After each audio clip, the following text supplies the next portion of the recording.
राजस्थान में विधानसभा चुनाव अभी भले ही देरी है, लेकिन अभी से तैयारियां शुरू हो गई हैं।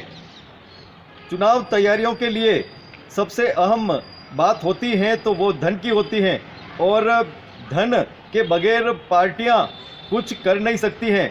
इसलिए पानी आने के पहले पाल बांधना यह एक लोकोक्ति है, लेकिन भारतीय जनता पार्टी इसे चरितार्थ कर रही है। आने वाले समय के लिए, आने वाले चुनाव के लिए अभी से भारतीय जनता पार्टी तैयारियों में जुट गई है। पूरे राजस्थान भर में आजीवन सहयोग निधि के नाम से कार्यकर्ताओं से एक राशि ली जा रही है, चाहे वो पदाधिकारी हों, कार्यकर्ता हों या जनप्रतिनिधि हों, सभी से यह सहयोग लिया जा रहा है। राजस्थान में 100 से 200 करोड़ रुपये का लक्ष्य राजस्थान में रखा गया है और हर जिले से यह राशि एकत्र की जा रही है। किस तरह के आयोजन हो रहे हैं और क्या कहा इस अवसर पर राजस्थान के प्रदेश अध्यक्ष सतीश पूनिया ने, और कांग्रेस पर क्या टिप्पणी की सतीश पूनिया ने, देखिए हमारे साथ ये खास खबर। देश और दुनिया में किसी भी संगठन या राजनीतिक दल को चलाने के लिए धन एक महत्वपूर्ण अंग है, और इसके बगैर कई राजनीतिक पार्टियां धराशायी भी हो जाती हैं। इसके लिए राजनीतिक पार्टियां आम जन से तो चंदा लेती हैं, लेकिन भारतीय जनता पार्टी ऐसी पार्टी हैं जो संघनिष्ठ पार्टी हैं, और जिस प्रकार से गुरु दक्षिणा पर संघ में कार्यकर्ता गुरु दक्षिणा के रूप में अर्थ का सहयोग करते हैं और उससे संघ के विभिन्न कार्यकलाप चलते रहते हैं, उसी तर्ज पर भारतीय जनता पार्टी भी कार्यकर्ताओं से धन संग्रह करती हैं। आजीवन सहयोग निधि के नाम से यह सहयोग होता है और इसमें राष्ट्रीय अध्यक्ष से लेकर प्रदेश अध्यक्ष तक इसमें सहयोग करते हैं, और इनके साथ ही आम कार्यकर्ता और पदाधिकारी के साथ में भारतीय जनता पार्टी से जुड़े जनप्रतिनिधि भी सहयोग करते हैं। ये आप देख रहे हैं जिलों की नगरी उदयपुर में आयोजन हो रहा है, और राजस्थान के प्रदेश अध्यक्ष सतीश पूनिया इस आयोजन में हैं, और राजस्थान में नेता प्रतिपक्ष गुलाबचंद कटारिया भी इनके साथ दिखाई दे रहे हैं। आज जो ये स्वागत हो रहा है वो स्वागत किसी कार्य के लिए नहीं, बल्कि जिन्होंने आर्थिक रूप से पार्टी को मजबूत किया है उनका स्वागत किया जा रहा है। किसी ने 5 लाख रुपए दिए, किसी ने 1 लाख रुपए दिए, किसी ने 51,000 रुपये दिए। राजस्थान में भले ही बारिश की भविष्यवाणियाँ हो रही हों, लेकिन बारिश हो नहीं रही हो, लेकिन भारतीय जनता पार्टी में धन की बारिश जरूर हो रही है, और कार्यकर्ता अपनी पार्टी को आर्थिक रूप से मजबूत करने के लिए एकत्र कर रहे हैं राशि, और हर एक जिले से यह राशि एकत्र की जा रही है। कोई जिला 20 लाख कर रहा है, कोई 15 लाख कर रहा है, कोई 25 लाख कर रहा है, और एक दूसरे को देखकर कार्यकर्ताओं में उत्साह दिख रहा है कि हम सबसे आगे निकलें। राजस्थान को करीब 200 करोड़ रुपया एकत्र करने का लक्ष्य मिला है। राजस्थान में आने वाले समय में विधानसभा के चुनाव हैं, और पार्टी को मजबूत करने के लिए यह कवायद की जा रही हैं। पार्टी के लिए धन संग्रह में प्रदेश अध्यक्ष सतीश पूनिया भले ही राजनीतिक जीवन में धन संग्रह में पीछे रहे हों, लेकिन वर्तमान में हर जिले के लिए 1 लाख रुपये की राशि यह भेंट स्वरूप दे रहे हैं। इसलिए कि कार्यकर्ताओं में उत्साह जगे। आयोजन में राजनीतिक व्यंग्यबान भी चले कि ओरा गुलाब जी का चलता है। कार्यकर्ताओं में किस तरह से उत्साह जगाया प्रदेश अध्यक्ष ने देखी। पूर्व प्रधानमंत्री अटल बिहारी वाजपेयी जी की जन्म जयंती है और जिस तरह से भारतीय जनता पार्टी ही नहीं बल्कि देश और दुनिया में वाजपेयी जी का नाम से आज बड़े आयोजन हो रहे हैं और उनको याद किया जा रहा है। आज हमारे साथ में राजस्थान के प्रदेश अध्यक्ष सतीश जी पूनिया हैं। इन्हीं से जानेंगे वाजपेयी जी का जो व्यक्तित्व था, किस तरह से वाजपेयी जी का व्यक्तित्व था और क्या कहना है आपका। जनता पार्टी जिंदाबाद, बीजेपी जिंदाबाद, जिंदाबाद, अमित शाह जिंदाबाद, जेपी नड्डा जिंदाबाद, अटल बिहारी वाजपेयी जी अमर रहे। कि इस आजीवन सहयोग निधि में आपका अंशदान उत्साहजनक होगा। आज इस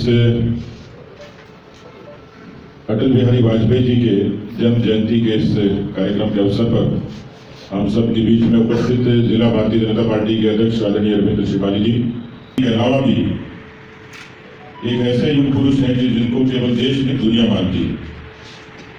कई बार विदेशों से रिसर्च स्कॉलर्स आते हैं, वो बीजेपी की रीति नीति की रिसर्च करते हैं, पंडित दीनदयाल उपाध्याय जी के एकात्म दर्शन पर चर्चा करते हैं, लेकिन लोकतंत्र में गठबंधन की सफल राजनीति, इस पर वो वाजपेयी जी के व्यक्तित्व की भी चर्चा अक्सर करते हैं। हम सबका सौभाग्य है कि हम राष्ट्रवाद के विचार से जुड़े और उस राष्ट्रवाद के विचार से जुड़कर हम लोगों को भारतीय जनता पार्टी में काम करने का अवसर मिला।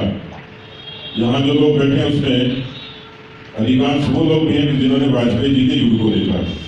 तो जनसंघ से लेकर बीजेपी तक, चाहे वो चुनाव हो, कार्यक्रम हो या किसी भी तरीके के हमारे कार्यक्रमों की रचना हो, उसमें हम लोग जनता के, समर्थकों के, शुभचिंतकों के, पार्टी के तमाम लोगों की मदद से ये काम करते हैं।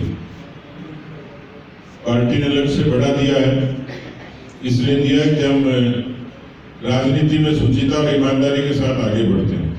ये बात तो सही है, पार्टी का फर्क है, विचार का फर्क है। इस जगह कांग्रेस पार्टी होती न तो उनका ये पता कि उनकी सदस्यता कब होती है, न उनका ये पता कि उनके पदाधिकारी कितने हैं, न उनका ये पता कि उनकी बैठकें कब होती हैं। हाँ, ये जरूर है, चुनाव में जरूर नजर आते हैं और उसमें भी उनका एक अपना वोट बैंक है। आपकी तरह वो न बूथ बनाते हैं, न मंडल की बैठकें करते हैं। और ये बात भी सही है कि उनको जब पैसे की जरूरत होती है, लेकिन इतिहास में सबसे ज्यादा घोटाले उन्हीं के नाम लिखे गए। आप लोग गर्व कर सकते हो कि राजनीति में शुचिता और ईमानदारी के नाम पर वाजपेयी साहब की कैबिनेट पर भी एक उंगली नहीं उठी और देश में अडवाणी जी ने जब उनका हवाला में नाम आया, मुझे लगता है कि ऐसा कोई उदाहरण हुआ नहीं होगा। उन्होंने कहा कि जब तक मैं पाक साफ नहीं होगा तब तक संसद का मुंह नहीं देखूंगा। इस तरीके की शुचिता से काम करने वाले पार्टी में हमारे राजनेता हैं।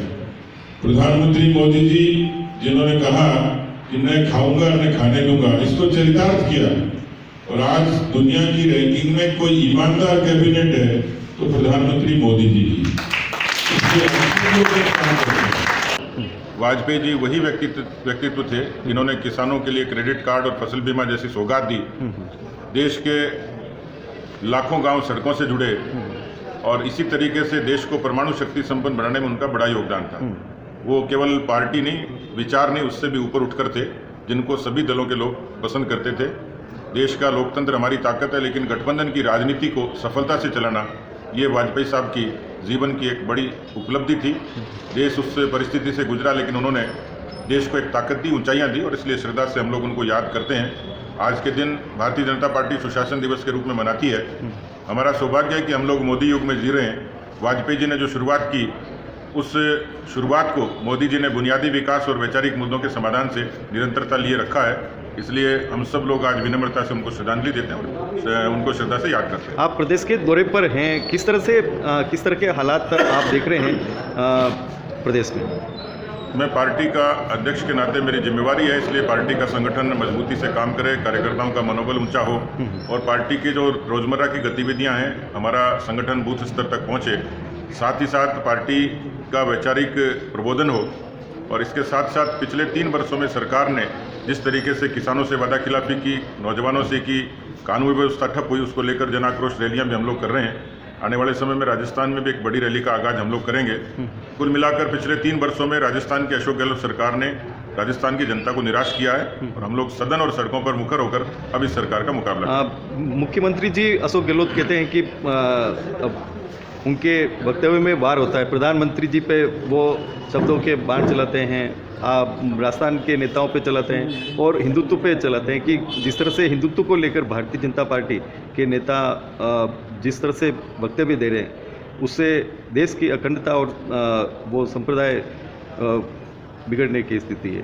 क्या कहना है? अशोक गहलोत जी को कोई गंभीरता से नहीं लेता, वो राहुल गांधी के अनुयायी हैं और मुझे लग रहा है वो ठीक ही कर रहे हैं। बाकी ये सनातन देश है, हिंदुओं का देश है और बहुसंख्यक लोग यहाँ सबको समान नज़र से देखते हैं, सबको इजाज़त का, पूजा का अधिकार है। मुझे लगता है कि इस देश का सौभाग्य है कि प्रधानमंत्री मोदी जी और भारतीय जनता पार्टी यहाँ शासन कर रही है, जिन्होंने वैचारिक बदलाव देश में किया है। देश सुरक्षित भी है। मोदी नहीं होते तो शायद देश तालिबान हो चुका हो। समर्पण निधि को लेकर कार्यकर्ताओं में काफी उत्साह दिख रहा है। पार्टी का आर्थिक रूप से पार्टी स्वावलंबी बने, इसके लिए पार्टी के कार्यकर्ता अपने परिश्रम की पूंजी से अंशदान कर रहे हैं। भारतीय जनता पार्टी को कार्यकर्ताओं द्वारा यह धन सहयोग आर्थिक रूप से भले ही मजबूत बना देगा, लेकिन परीक्षा तो आम जनता के बीच में है। यह तो समय ही बताएगा कि आर्थिक रूप से मजबूती के साथ में आम जन की परीक्षा में कितनी खरी उतरेगी पार्टी।